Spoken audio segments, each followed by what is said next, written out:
Kimberly Bryan, welcome to Hi, the show. thank you. Now, it's difficult to find the correct English to state how excited I am to have you on the show today, but let me just say this simply.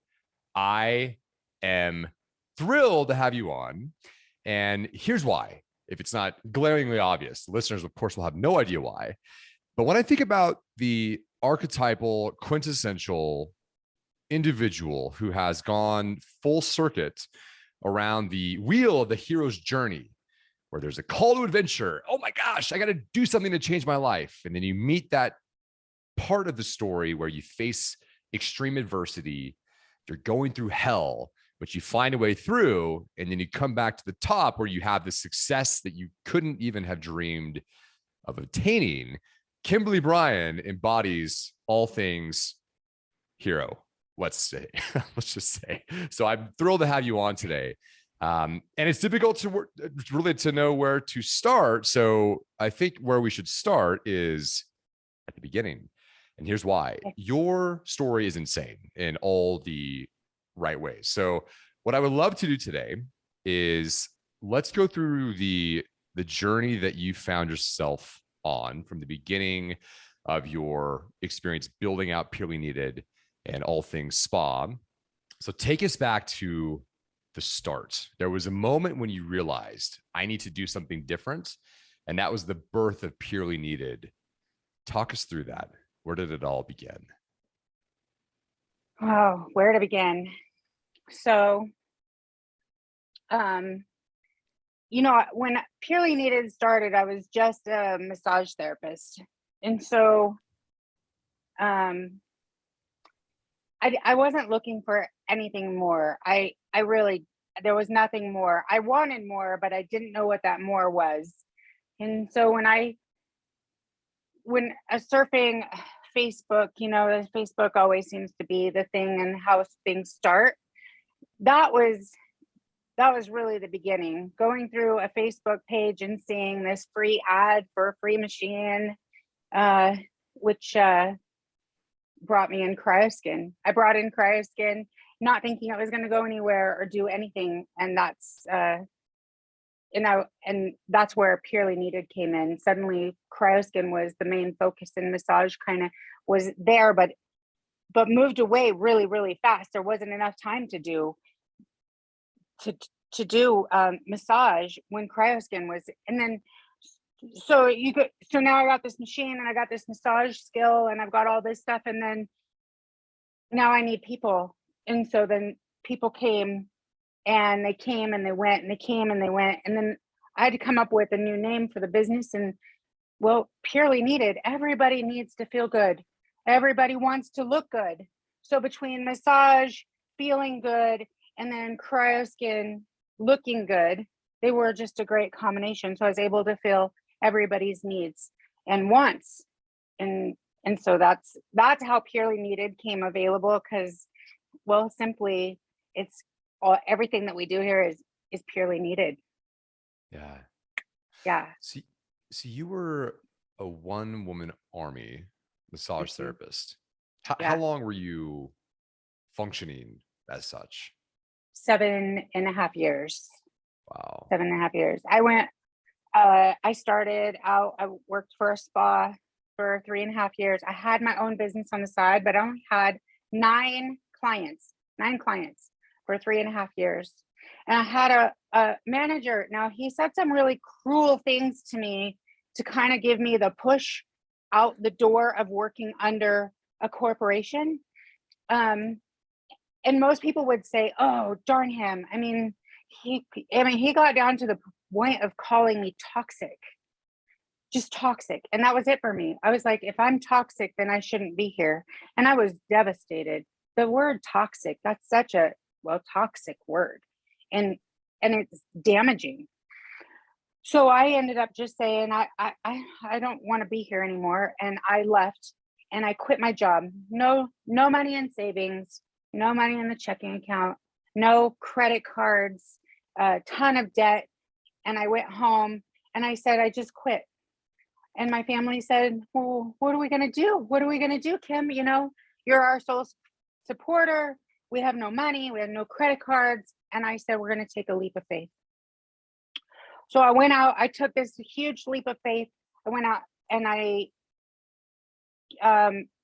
gave people free 30-minute massages that they can upgrade for $45 to an hour. And in the first week, I had 20 new clients. So sometimes you just have to let go of what you think you need in life so that you can move forward in life.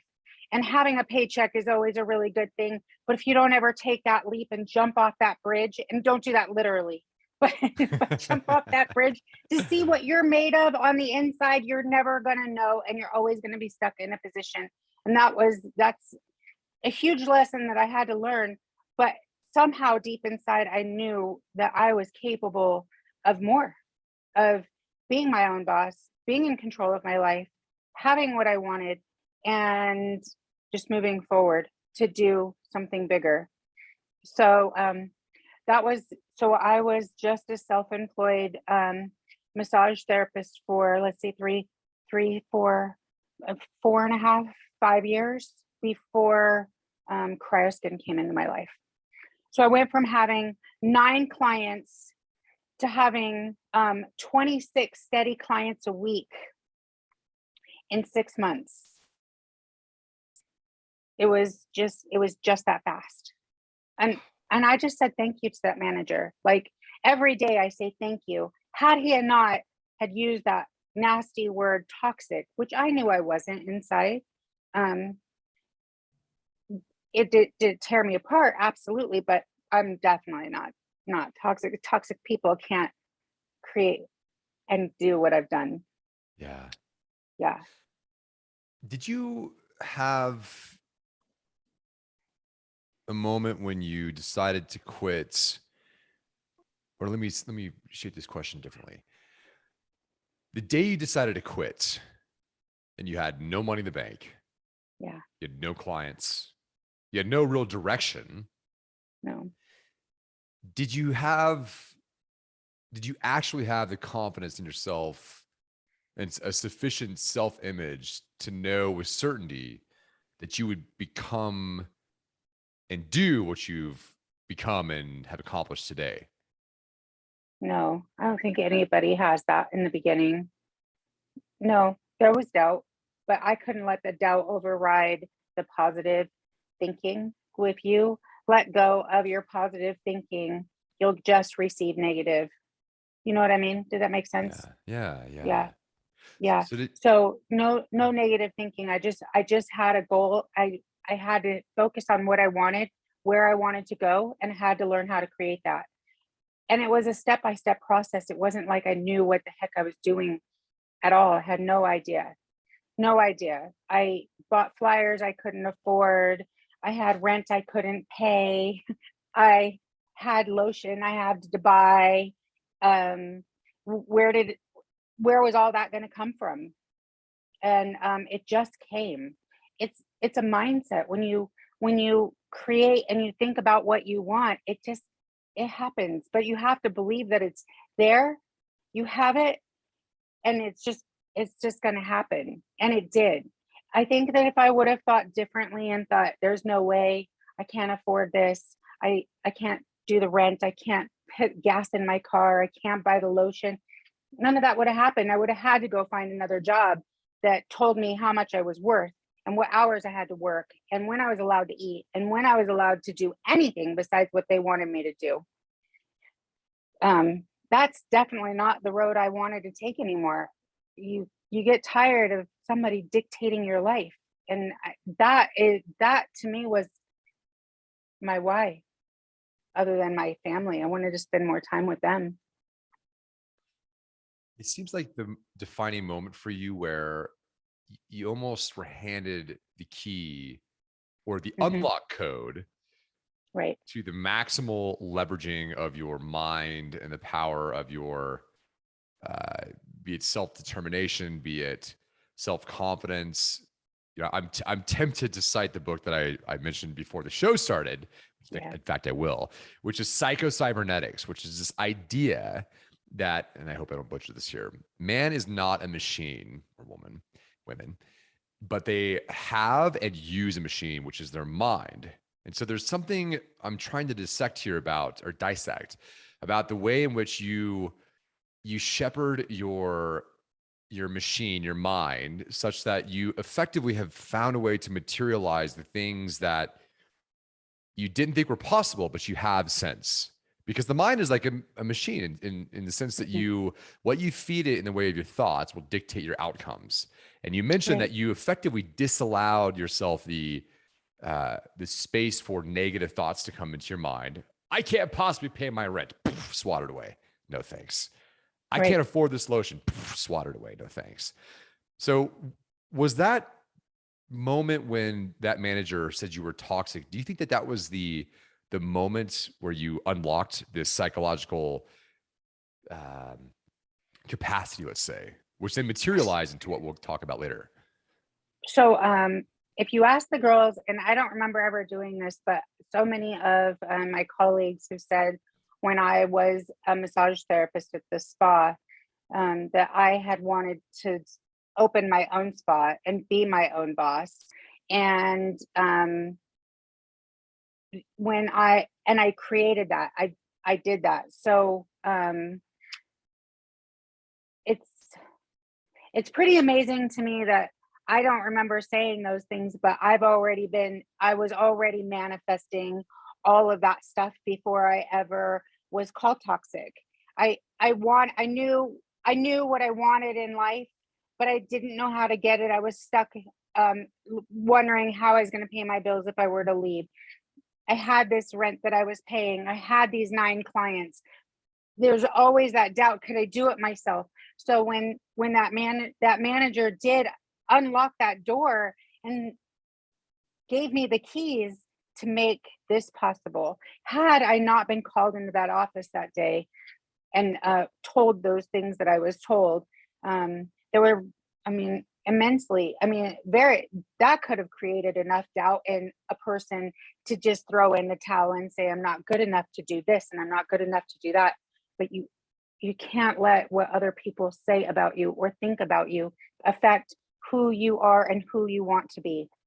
Yeah. And so I didn't, yes, he destroyed me for a whole week. Like I was in tears for a whole week. There was no doubt that this man literally took me from the top of the world all the way down below the surface of the ground in a matter of seconds with just a few words, that I was going to let that man take and have that much control over my life.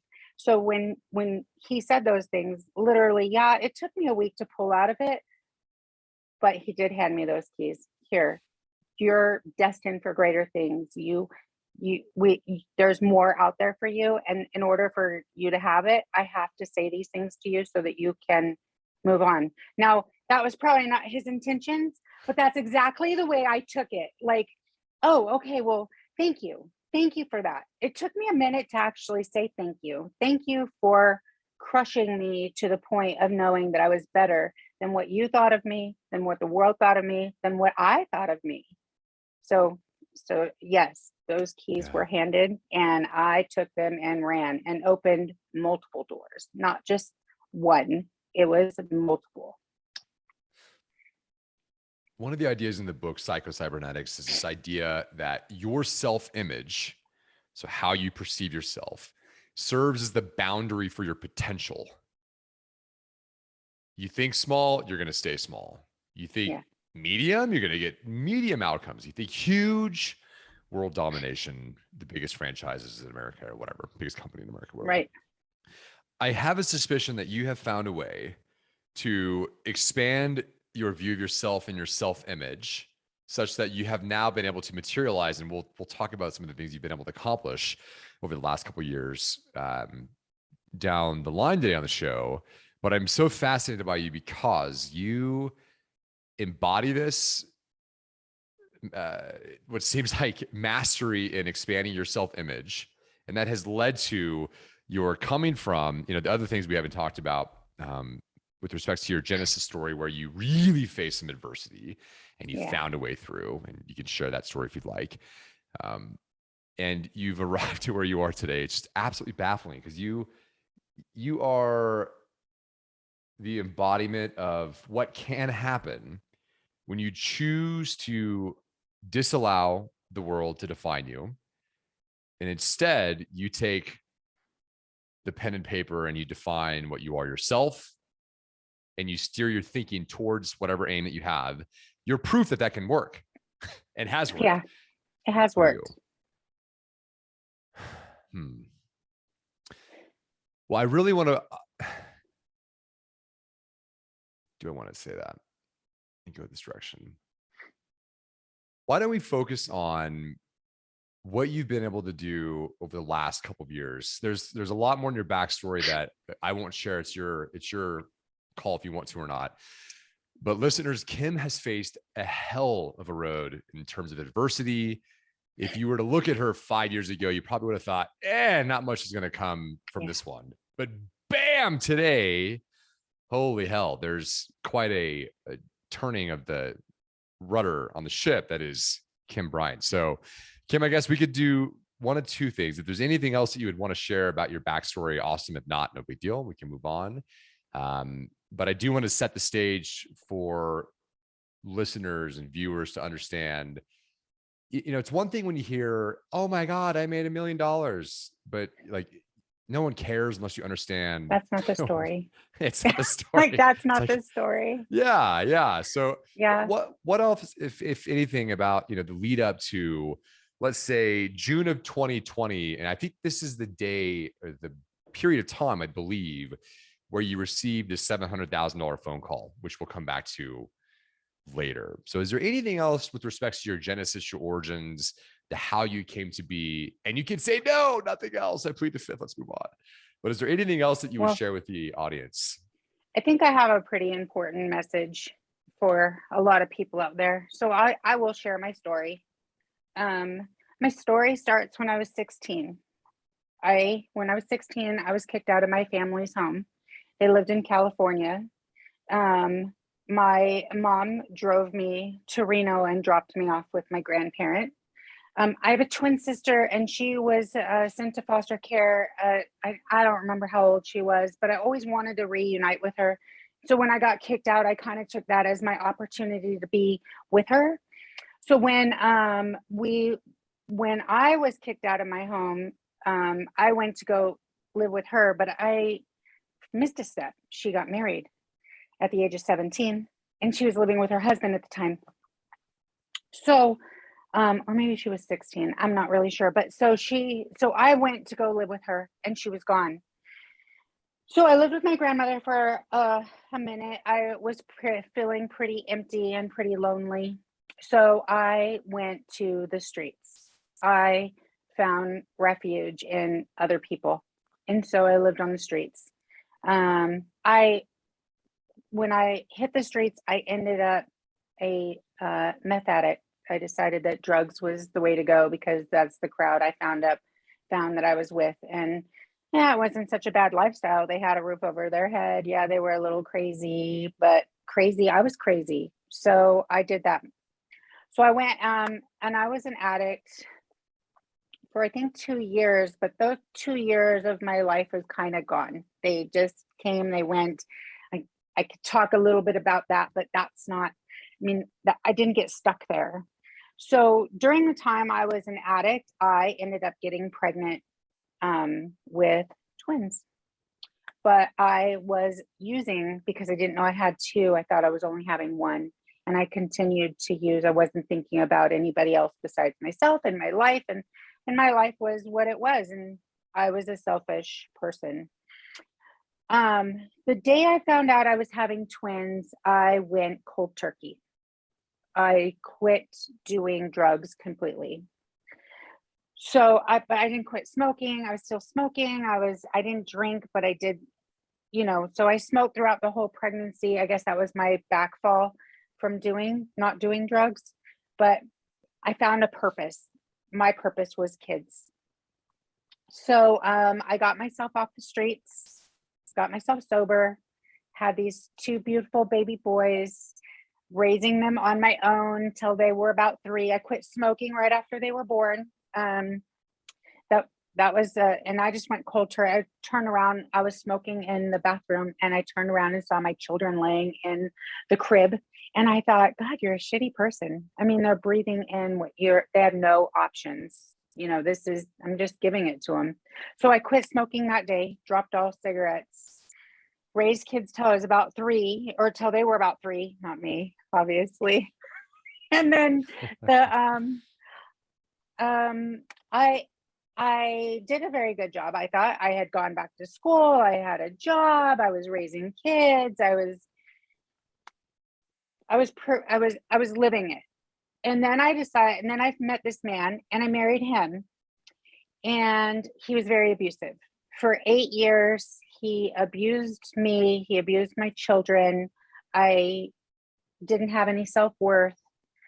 I'd gotten tired of it. I had gotten tired of being, handed my ass, if I can say that, all the time. So I started taking self-defense classes, and I found my internal power once again. And I was able to get out of that marriage. So once I was able out of that marriage, I ended up finding my current partner, and I had another child. And then I went to massage school, and then from massage school, then I worked for a company, and then I was self-employed, and then I brought in CryoSkin, and this is me today. So for anybody out there, my message to anybody is, if you think that you're stuck in your life, good choices, bad choices, or, just having not in a good space, you can always change that. You just have to think positive. If you're in an abusive relationship, you just got to find your power back. Find it in women, find it in self-defense classes, find it wherever, whatever empowers you to find that soul that you've lost because you lose yourself in that relationship, to be able to get past it. It's not the end of the world. Being a drug addict doesn't define who you were or who you are. There's hope. You can get past all that. And I'm proof of that, because I've lived all of that.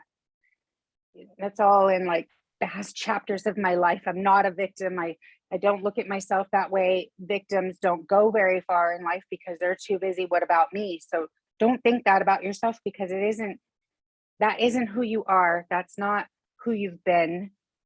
You can overcome all of it. So anyways, that's my story. That's where I came from. That's how I got to where I am today. And without all those lessons in life, I wouldn't be here today. So when people say, would you change any part of your past, any part of your life at all? And I said, heck no.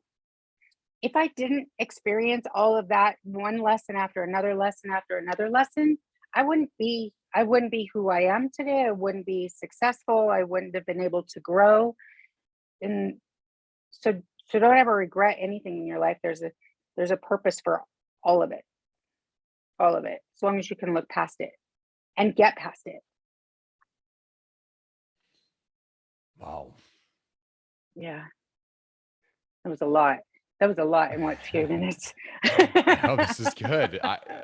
One of the things I crave on this show is radical candor, so the listeners can find resonance with that and hope, because ultimately you could argue that, at least from my perspective, one of the things that I believe that we are tasked to do, not just as individuals, but certainly within our organization at Artemis, and I would imagine for you it's maybe somewhat similar, is to propagate, I think, two things. So number one is confidence, right? Because we have people that feel beautiful, they look good, they feel good, and all the rest of it, and their psychological state is, I guess you could say, confident as well. They can go out and do more good in the world in whatever way, shape, or form. Maybe they create the next amazing social media platform that connects people, and they love each other, and they're compassionate towards each other, and all the rest of it.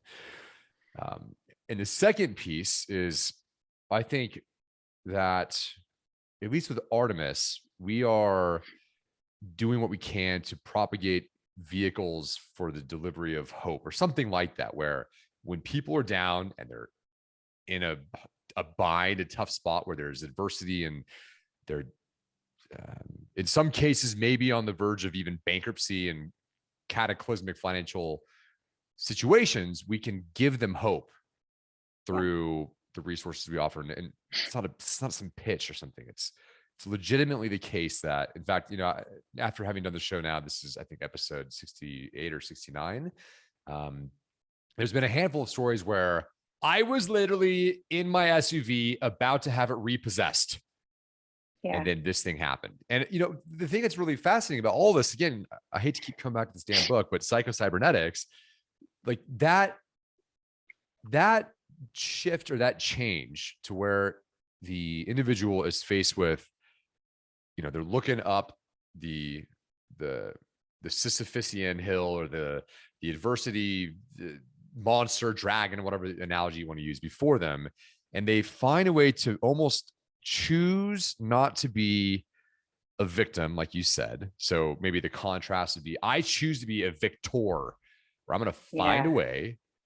I'm going to get my head on straight. I'm going to make some hard decisions to say no to this, that, or the other, the things that maybe make me weak. So one of the ideas I love, and I won't name his name because people either love or hate him, but he's a prominent figure. Some call him the father of the West in some sense, where in a fatherless generation. But he has this idea that you should never say things that make you weak. Oh, that's pretty interesting. How about we never do things that make us weak? So needless to say, it always comes down to the individual and their ability to make the hard calls, to make the dramatic lifestyle changes, etc., selection and choice. And then there's this like mystical tincture inside of that decision space where they're equally finding a way to almost re-architect their mind and their thinking so that they can materialize the goal that at the moment they maybe don't even believe is possible: getting off the streets, getting off drugs, getting off the cigarette, and stopping the smoking, etc. And then bam, here we are today. So you're testament to what can be accomplished when someone decides, I'm a victor, I'm not going to be a victim, and sticks to a decision resolutely and stays committed to that. So it's incredible. It's absolutely baffling. So I appreciate you sharing that. That's certainly not an easy thing to share with the world. So thank you for that. You're welcome. Well, so you made these. No, please. Oh, no, I just think it's important for people to see that you don't have to be stuck, and who you are and the decisions you make doesn't define who you are as a person. Inside, you're meant for greater things. You're more powerful than you think you are, and your mind is amazing.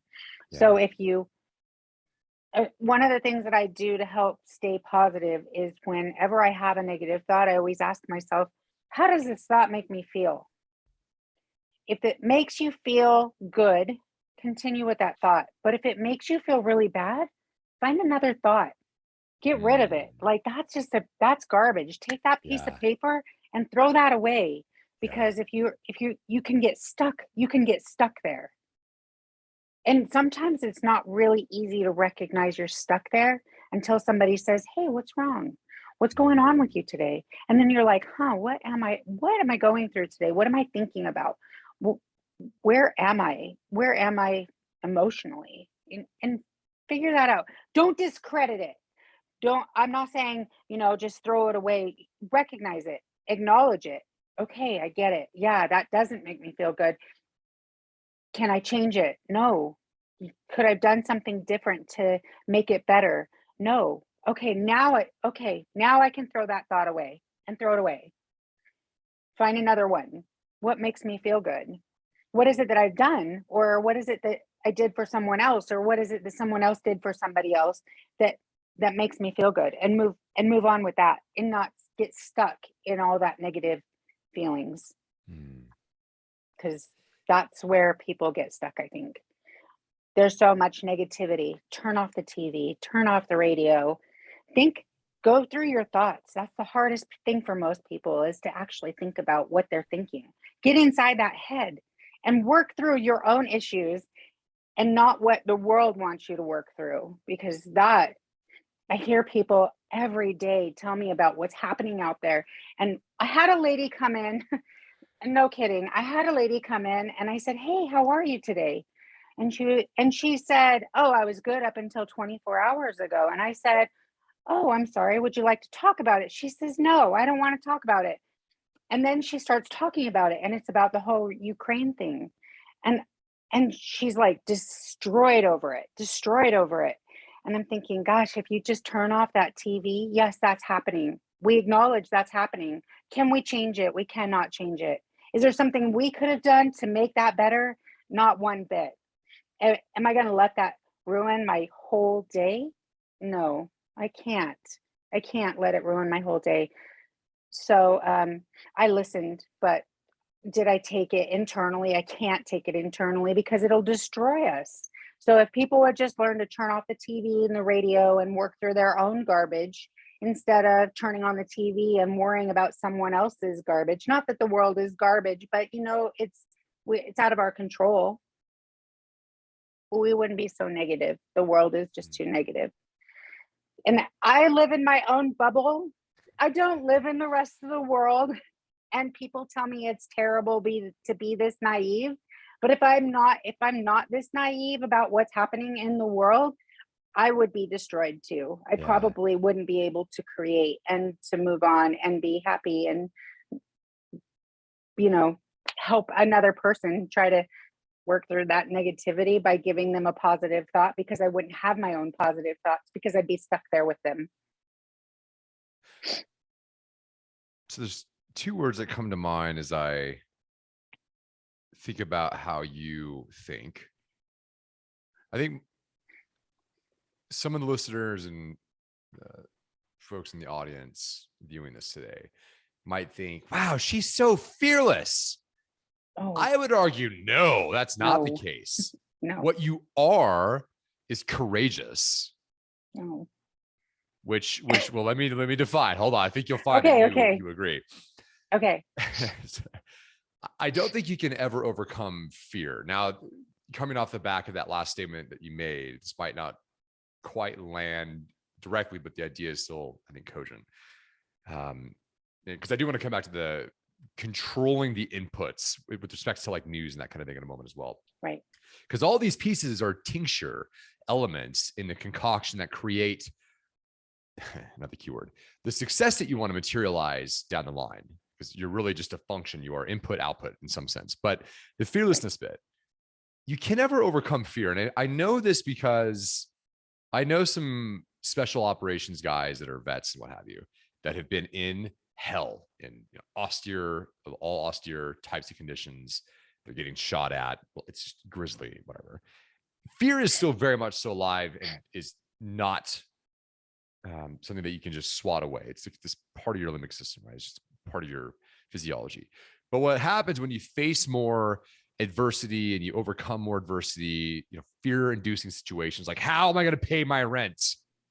You actually become more courageous, which is the antidote to fear that allows you to overcome the challenging scenario. And so I have a suspicion that you are really courageous. By the way, for those of you in the audience, Kim is chiming in from Reno with a broken ankle, and she's still on the campus call today.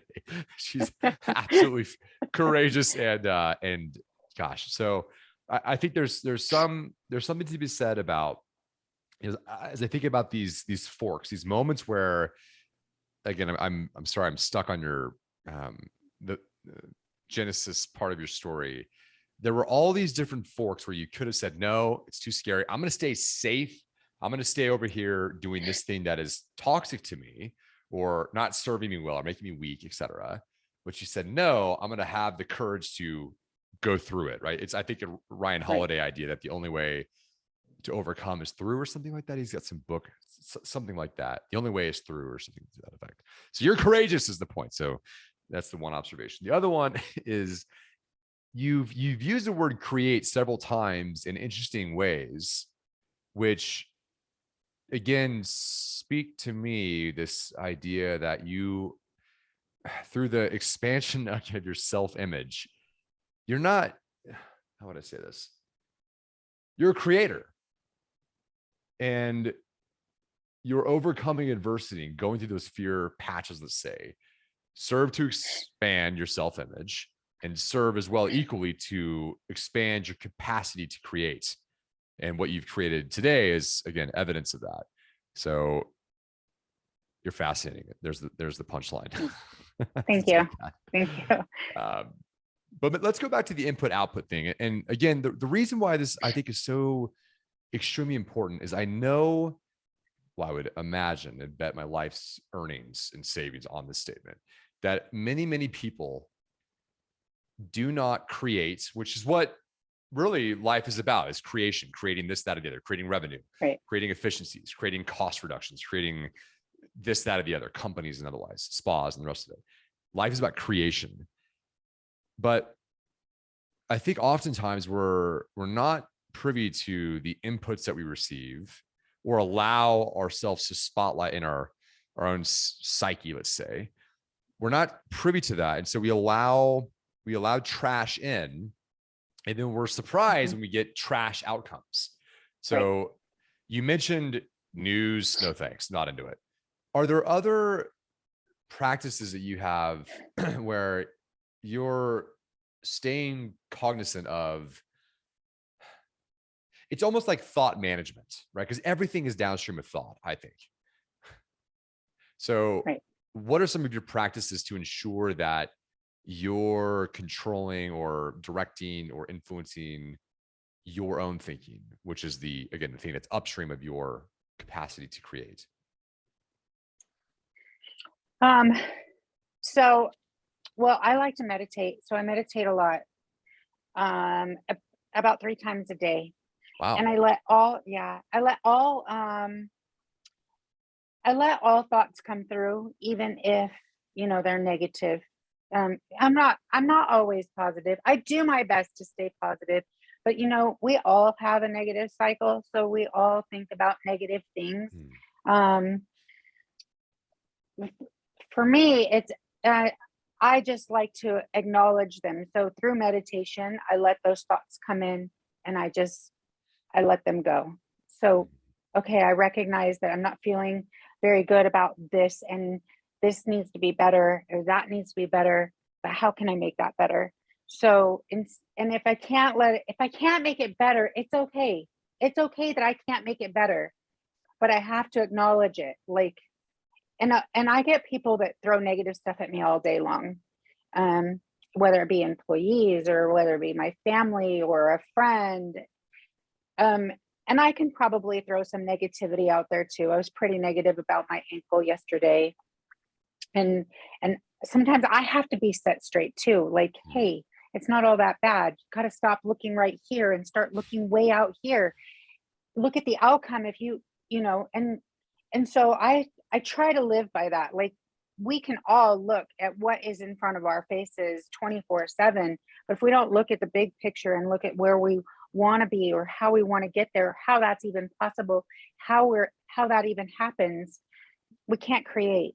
So we all have to stop living in this moment. I mean, living in the moment is great, but if you want to create something, like I want my ankle to get better, I can't look at it like I'm stuck here today and I'm broken and then you get stuck in that negative thing.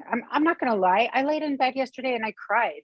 I'm a go-getter. I'm a doer. I'm still going to the gym with a broken ankle, but I'm having it's you get stuck. So don't get stuck. And if you find yourself stuck, stop looking at this picture here and then look at the outcome. And I actually had somebody have to remind me of that yesterday. Like, hey, this is only 4 to 6 weeks. 4 to 6 weeks if you do as you're supposed to do and follow the path that it takes to get there and put your mindset where it needs to be. Or if I don't, it's going to be even longer. So the process gets shorter if we just, start thinking outward and stop looking in front of our face. So I hope that answered your question. Yeah. It's just look at the overall outcome, set yourself that goal. I never really in my business never really thought that I never set a goal. It just happened. And I think that's because I created it. So, going back to the business, I was this massage therapist for 7.5 years. Cryoskin came in. We got shut down during COVID. I wasn't able to use my machines or make any money. I'm sitting on it thinking I'm not going to get anywhere with it. A month before we reopened, I hired a marketing company. They had my books full for the month of June, and we were able to open back up June 1st. In 6 months, literally, I went from this massage therapist that only made $55,000 a year to making $200,000 in 6 months. So that just goes, like the broken ankle. It's not just, you got to look at the outcome, the way out there, and not what's in front of you. Because if I could have just thrown in the towel. Everybody here who had cryoskin in Carson City and Reno, wherever, we had cryoskin everywhere here. They all sent their machines back. They were all done. I was the only one who persevered, because I thought, okay, so I can't look at the here and now. I have to look at the future. And the future means I didn't have any money. We were shut down. I had no government assistance like most people who had a regular job. I had nothing. I wasn't an essential worker, even as a massage therapist, that's pretty essential. We had people going through a bunch of pain, and I wasn't allowed to work. I still hired this marketing company, and I started looking at the bigger picture, and I just moved forward. And that's how I was able to create what I've created. And that goes with the broken ankle too. I mean, we all just have, it doesn't matter how big or how small the issue is. If we keep looking what's in front of us and looking at our surroundings every day, thinking, I don't have enough, I'm not going to be able to do this, I'm not going to be able to do that, instead of looking at what can you do to create what you want to create and make what you want happen, you're never going to get there by just looking at your here and now. Living in the moment is important, definitely. But if you want something, you have to look at the bigger picture. See, I knew it. I knew you had embodied these principles that I've seen in books like Into the Magic Shop, which is a fantastic read. If those in the audience are looking for an inspirational read, Psycho-Cybernetics again comes to mind. So I was delighted to hear that you meditate, you choose. So you're choosing what you want to create, and maybe you've codified that. I mean, let me just ask you, do you practice visualization where you see yourself in 2025? You've got X amount of locations or whatever, employees or whatever, however you want to grow. Not consciously. Not consciously. Tell me about that.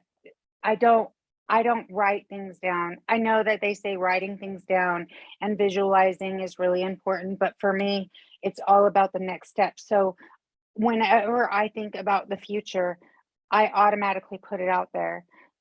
I do want 2 or 3 new places. Do I know where they are? No, I just know that they're there. And I feel that they're there. They're not here. I mean, I can say that it's not here. I have one place, but in my mind, I already have it because it's already been created. The condo, let me go back a little bit on how this works, because it kind of blows my mind that I was manifesting before I even knew it. I didn't even know what manifestation was for forever. I used to drive by this complex. It was a condo complex, and I'd say, one day I'm going to live there. One day I'm going to live there. I don't know why I thought that. It's not a glamorous place. It's a condo that's less than 1,000 square feet with a tile roof. And I think it was just the tile roof that got me, but I kept saying, I'm going to live there. I'm going to live there. I'm going to live there. And I'm going to tell you, like 6 years went by and I never lived there. Suddenly, I've been there for 6 years now. So and I'm telling you, I was working at an administrative assistant. This guy I was working with, he was working on becoming a Sparks police officer. And he said, we can't get this condo rented, so we're going to just sell it. And I was like, hey, I'm looking for a place. Can I come by and take a look at it? And holy moly, I drive into the complex and I was like, I manifested this like 6 years ago, that I was going to live here. And in my mind back then, I already knew that I lived there. So I did live there. When it comes to this business and or anything in my life, if I think it, it just happens, and it happens in its own time. Just because you think it and you feel it and you know it, it's not going to happen, materialize overnight. It materializes when you're ready for it, when the next step comes. But have I already manifested it? Yeah, I have 3 more locations. I already see they're already working. It's already making me money. I already see it. I feel it. I know it. It is, and it will be because I created it already. Why only 3? And um, because I'll be retired by then. You see, I don't know why only 3, but three seems to be the number for Yeah. me. And 3 is enough. It's enough. I don't need to be a huge empire. I just want to build a small legacy, and 3 is enough for that. Wow. Mhm. You are a walking positive review for the power of, God, I can't believe this book keeps coming up. Psycho-Cybernetics advocates 3 things, listeners and viewers. Keep forgetting this is on YouTube as well.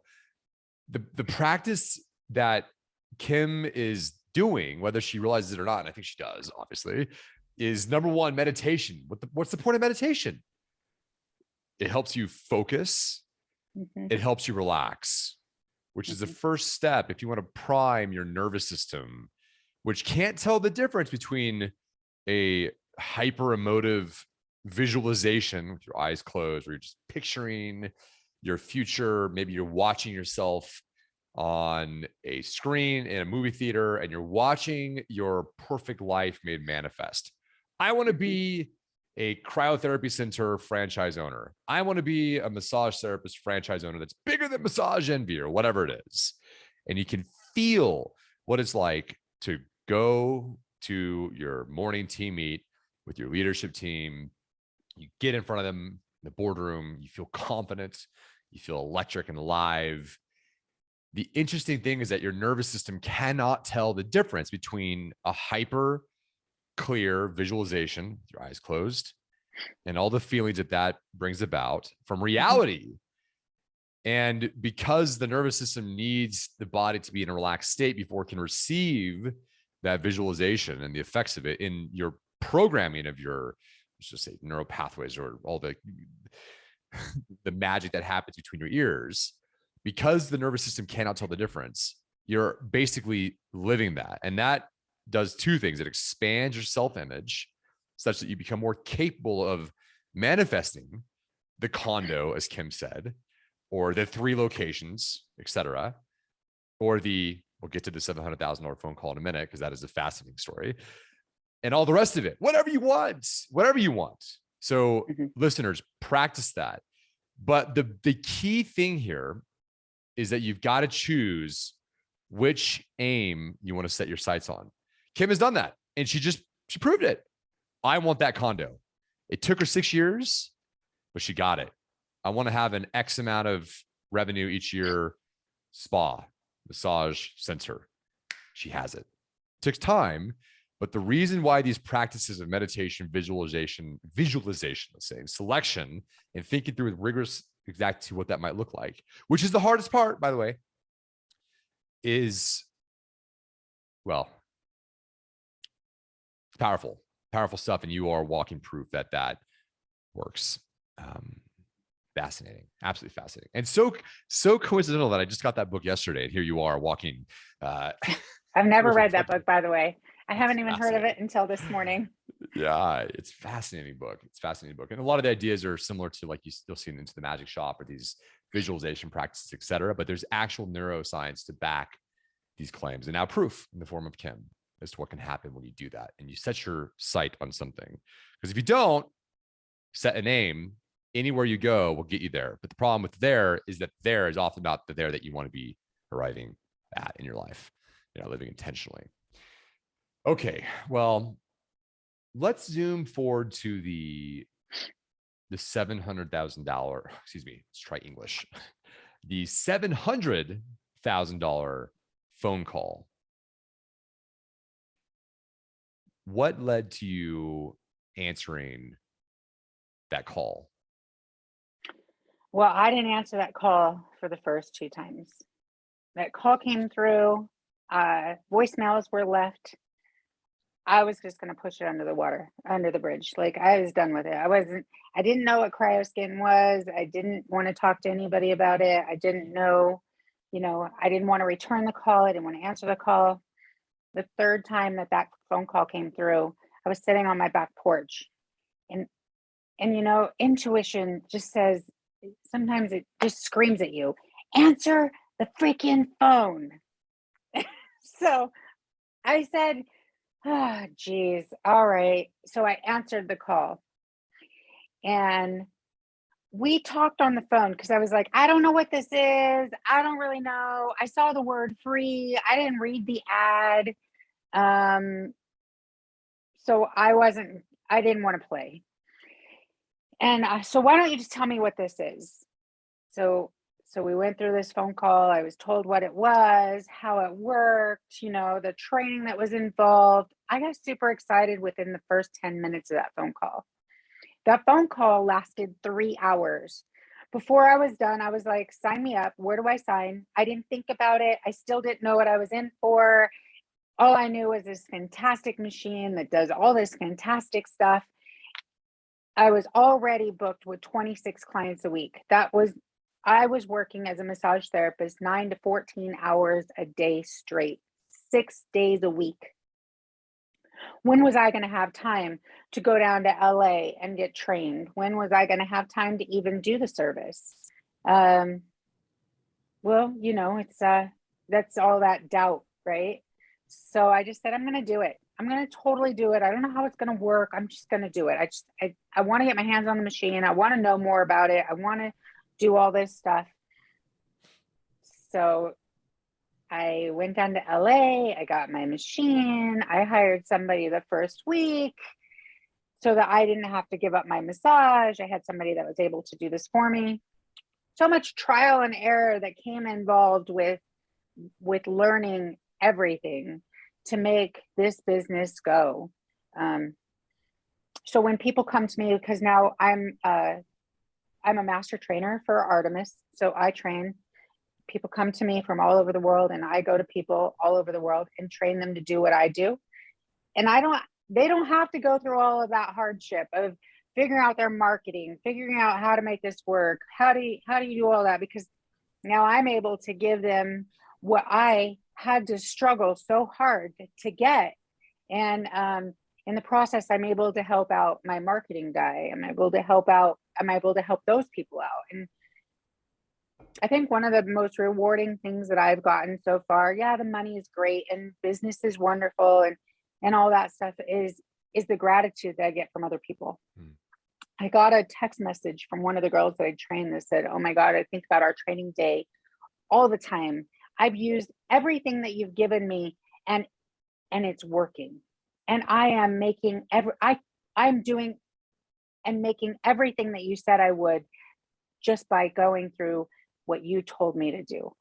And yeah, all that other stuff is great, but there is nothing greater than receiving kudos for helping somebody else create and be as successful in doing what we do here.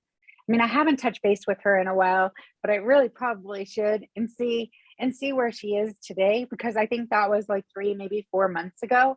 And I still have that text message on my screen, on my phone, that I can read every day, because there's a reason why we do what we do. And it's just so that we can help others. And, even if I have to push somebody up a tree, to get them to where that's where it's at. Business is great, but when you can help another person, that's even greater. Yeah. Wow. Yeah. Yeah. Gosh. So it's interesting that there's got to be some sort of parallel between, if we go back, if I'm not mistaken in your chronology, Mhm. You were working for lack of a better term, clown that called you toxic. Let's just call him Yeah, Mr. Clown. we'll call him clown. You, It's yeah, a good word. clown It's a man. good word. You, you had this feeling of, God, I need to be doing something more. I don't know what it is. I'm capable of more.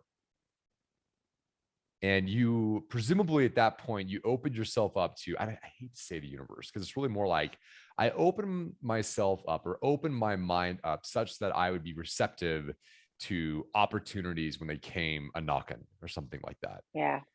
And Yeah. and here's another instance of that, another fork in the road that you could have missed, because maybe I think it was Sam on my team that had called you the 2 times prior. He could have Yeah. given up, but he believed that you were viable and a rock star in the making and all the rest of it.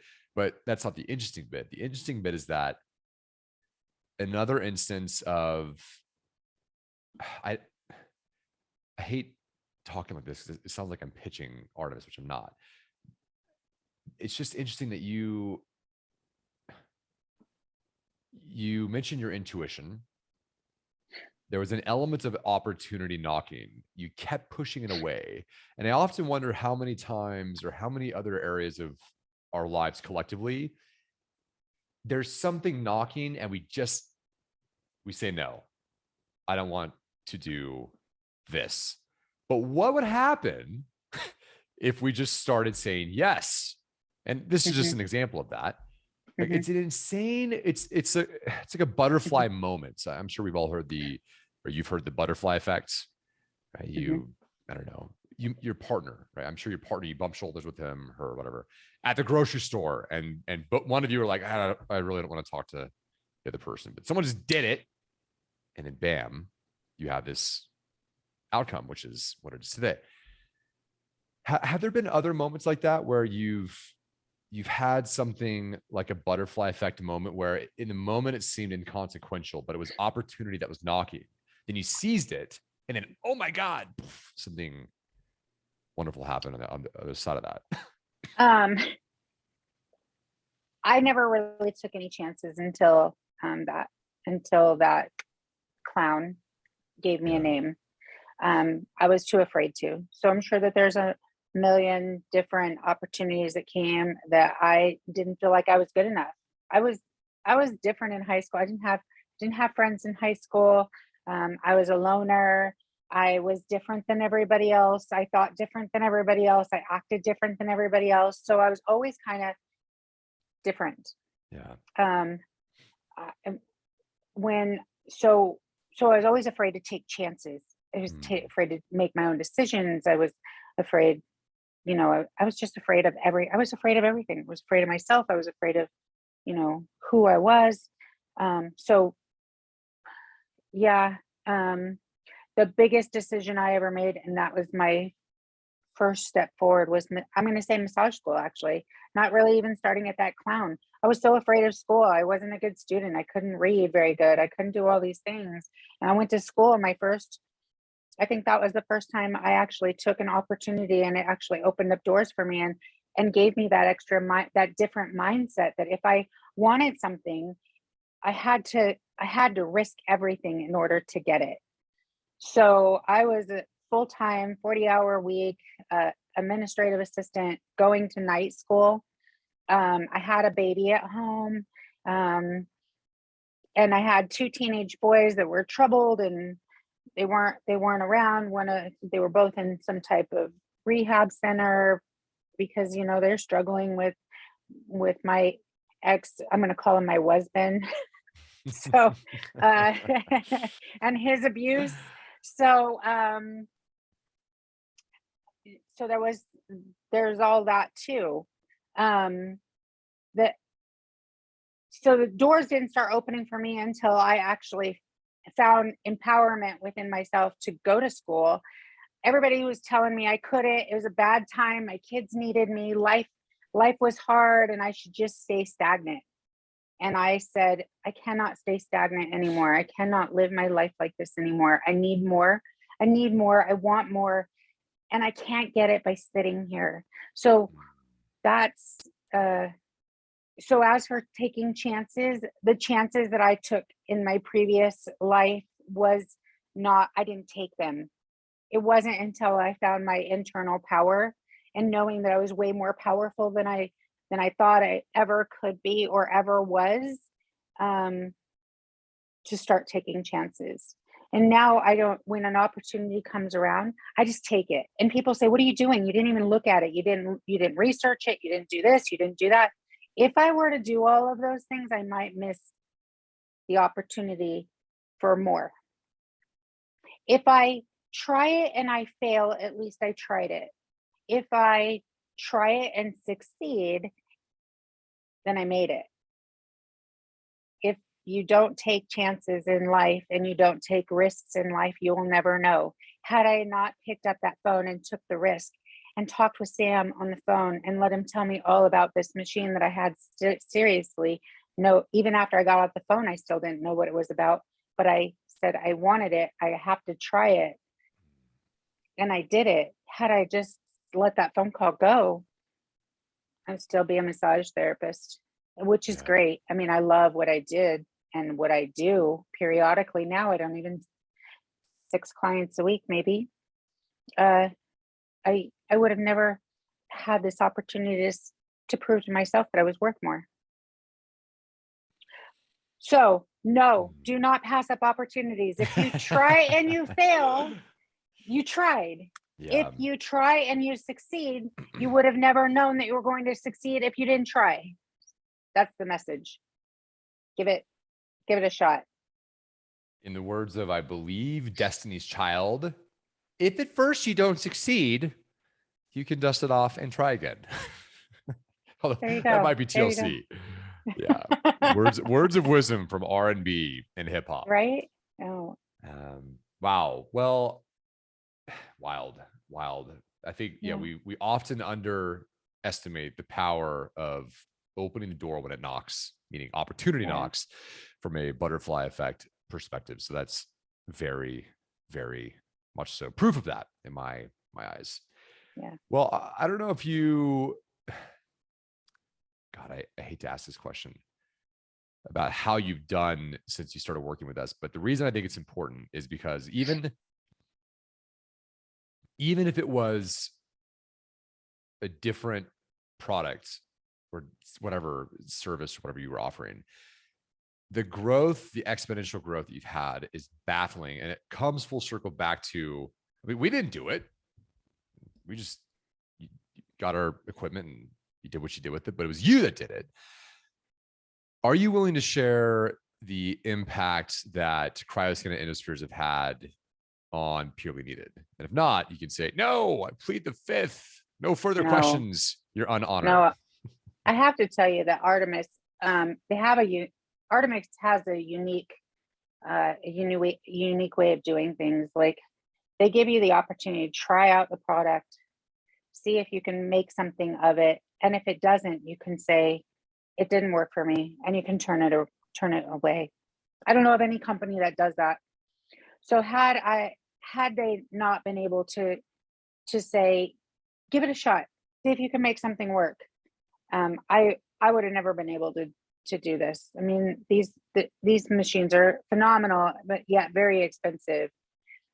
So the risk factor is very small when you start, which is really, really great.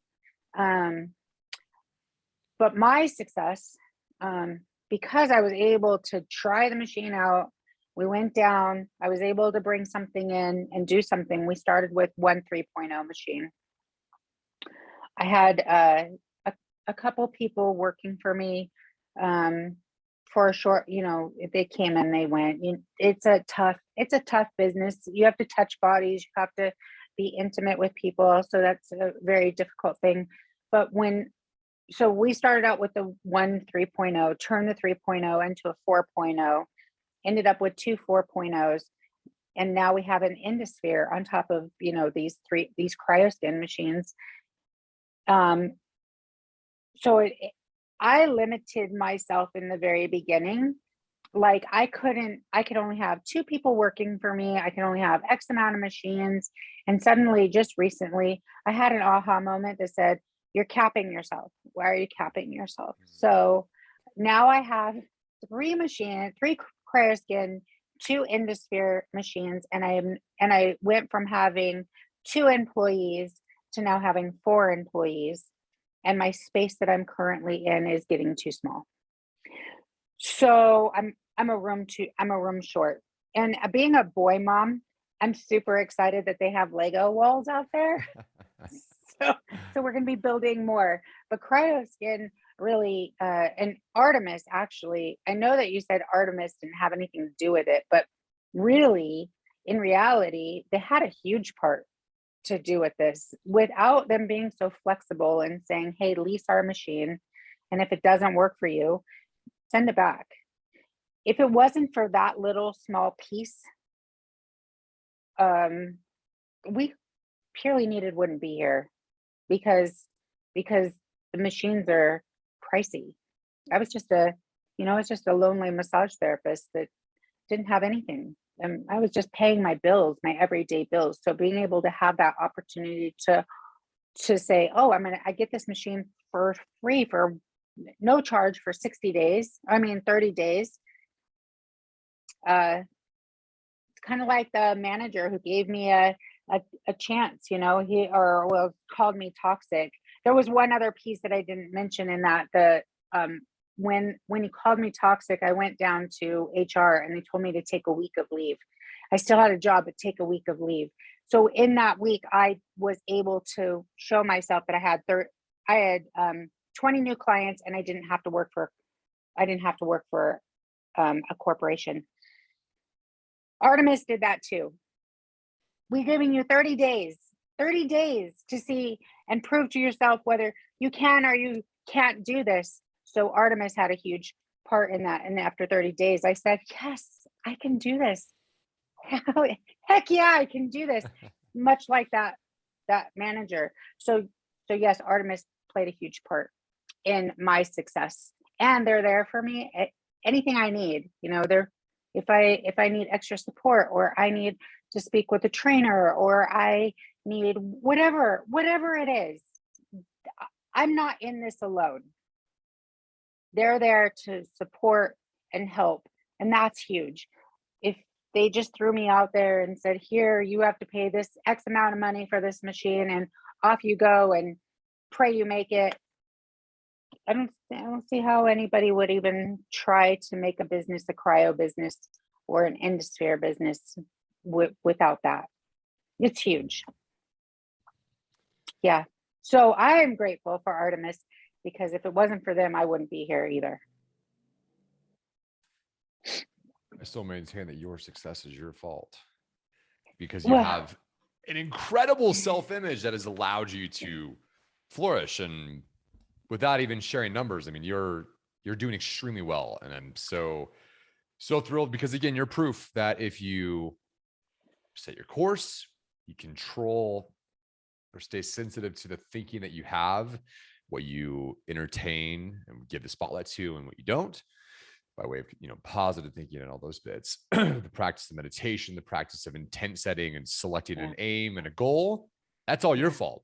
It's incredible. So I'm absolutely thrilled for you. Thanks. So what's next? You're in one location. You said you have 5 machines now, and staff of 4. What's next on the horizon for you? More. More. Fair enough. More. Hopefully within the next year, we'll be opening a second location, or at least by the end of this year, which would be phenomenal. Having more staff and obviously having more machines. With technology changing all the time, I'm ready for the next best thing, whatever that may be. Yeah. But it's, once you start creating, I want to say it's enough, but it's never going to be enough. Yeah. And I might right now limit myself to 3 different locations, but in the end, what's created is probably going to be more. But right now, it's just it's just 3. So hopefully we can get the second one up by December, in a separate area or even in another state, which would be phenomenal. I would love to eventually be in all the connecting states around me, but 3 is enough for now. I know I'm capping that, but I guess somewhere in there deep inside, I'm already manifesting more, but 3 just seems to keep spewing out. So Do you think you'll double your revenue this year over last year? oh yeah. Yeah. So after 6 months, so we went from 55,000 to 200,000. And last year it was 550,000. And so this year, yes, with more machines, more people, and possibly a second location, absolutely. I need and will increase that revenue. Wow. Yeah. That's insane. So you said 50,000 in total in 20, 200,000 in 21, Yeah. 550K this year with the goal of, so that would be, is it 23? You're expecting 1.1 million in revenue. Yes. Wow. Yeah. Yeah. I would love to see you hit 3 million in revenue personally. Well, I would too. Absolutely. Absolutely. And the Incredible. way and as fast as it's building, it seems like it's very doable. It's very doable. Yeah. But I just have to realize that I don't have to limit myself. The more I limit myself, the more I cap myself. So like I think it was 3 months ago, we ended up bringing in another cryoskin, another endosphere, and I'm gonna be calling for another cryoskin machine. But I'm running out of space. Like, I got to get those Lego walls up. I'm so excited. I know that's so crazy. Who gets excited about Lego walls? A boy That's mom. awesome. That's so exciting. That's A boy mom awesome. gets Wow. excited. Yeah. Well, so I'm sure the listeners, they want to know some of the tactical things that you've done, if you're willing to share, that have taken you from 0 to 1. In some sense, the answer is obvious. It's relax through meditation, pick a Yes. damn goal, and Yes. then visualize it where you're feeling what it would be like to be that person who has achieved X, Y, or Z. Right. And then the second piece that's obvious is you probably need some technology to help you. Maybe that's hydrofacial. Maybe that's, I don't know, Clear and Brilliant. Maybe that's a cool sculpting machine or M Sculpts or one of our devices, whatever. Right. But what tactically have you done that has been an exponentiator for your growth? I think just knowing and believing. I go through life every day not knowing what today's going to bring. So, it's one obstacle after another. And literally what happened, the way I literally dream this stuff. So it's not something that's actually planned or I think about. I dream it and then I make it happen.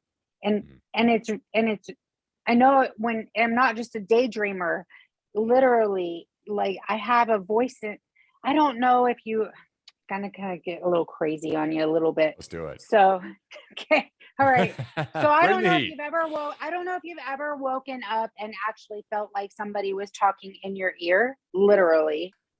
But that is exactly what happens to me. I wake up and I think that somebody is literally there and they're telling me this stuff, and they usually say it 3 or 4 times before I actually hear it. And then I'm like, oh yeah, I have to do that.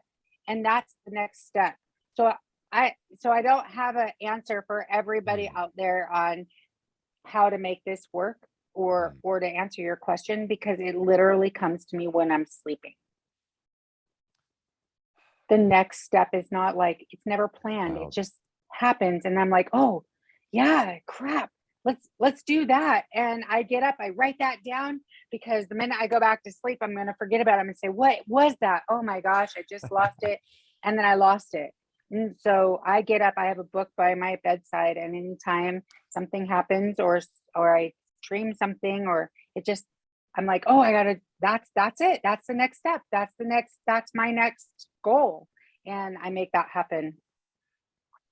You're inspiring me too. Oh, I'll have good. you know. I'm getting Good. ideas. I'm talking to you even. Good. Yeah. Good, I, good. I, I have to tell you, dreaming is a big, big thing. yeah. We're told Yeah. things when we're sleeping. A lot of people No, think I'm crazy and weird and don't really want to talk to me about things no, like that because it doesn't no. happen to them that they know of because they're not intuitive with their thoughts or their dreams or whatever. God, this is unreal. Literally, this comes, and I hate to be some sort of pitch boy for the book Psycho-Cybernetics, but the idea of leveraging your subconscious mind Mm-hmm. to solve difficult problems after you've charted an aim. Like, Yeah. this is what the subconscious mind does. You prime it through visualization, and then it will start working for you like the autopilot software of an aircraft that's in flight. Mm-hmm. You hit turbulence, you get knocked off course, doesn't matter. The mind will reorient you back towards your target. So I think a lot of the practices that you do prime your own headspace to serve you in giving you ideas on what you ought to be doing. Because what's fascinating, and this is the same recurring pattern I've heard from every successful person I've ever met in my life. I asked them, hey, did you have some really grandiose plan for how you built this $50 million empire? No. What? How? Mm-hmm. I just did things. Yeah. Okay. What's the secret? There is no secret. I just did things. I just reduced the steps or the latency between the actions that I took. But the Mm-hmm. other missing piece here for a lot of people is that they can just spin wheels endlessly, idiotically. They don't prime themselves psychologically to be able to make these things manifest Right. as you've been able to do. So, God, it's so fascinating. So fascinating. Gosh, well, we could talk for hours, and I'm inclined to. However, you have a broken ankle. You have a $1.1 million business to go build. You're Right. halfway there. Is there anything else that you would be willing to share with the audience that we haven't discussed that you wanted to share, or any sort of closing notes on tips, insight, advice, or otherwise before we wrap the show today? Just don't stop dreaming. Don't stop dreaming. Make those dreams come true. Write those dreams down as they come, whether it be in your sleep or during the day, or you're doodling on your doodle pad. Just make that happen. Yeah. Go create. Go create, because you're stronger and more powerful than you think you are. And listeners, if you think this is just all some sort of hippy dippy hoopla, Eastern Right. mystical bullshit, It's not. ship, okay, boat. It's not. It's not. And if you're not a believer, is there, Kim? If the listeners, and again, I keep forgetting this is on YouTube. If Right. for the audience, they're still skeptical, is there a particular text or book or something of the sort that has been your source of inspiration that they could turn to help them with this visualization, all this dreaming creation stuff that you're mentioning? The Law of Attraction by Mm. Abraham Hicks. Okay. Law Yeah. of attraction. Law Excellent. of Attraction. Okay. Yeah. Awesome. Well, I'm sure somewhere out there in the universe, there's someone saying, oh my God, I've got to connect with Kim. I want to be your best friend. Mm-hmm. What's the best way for listeners, viewers to get in touch? Well, you can reach me by email. It's a pretty long email address, but I'll spell it out for you. It's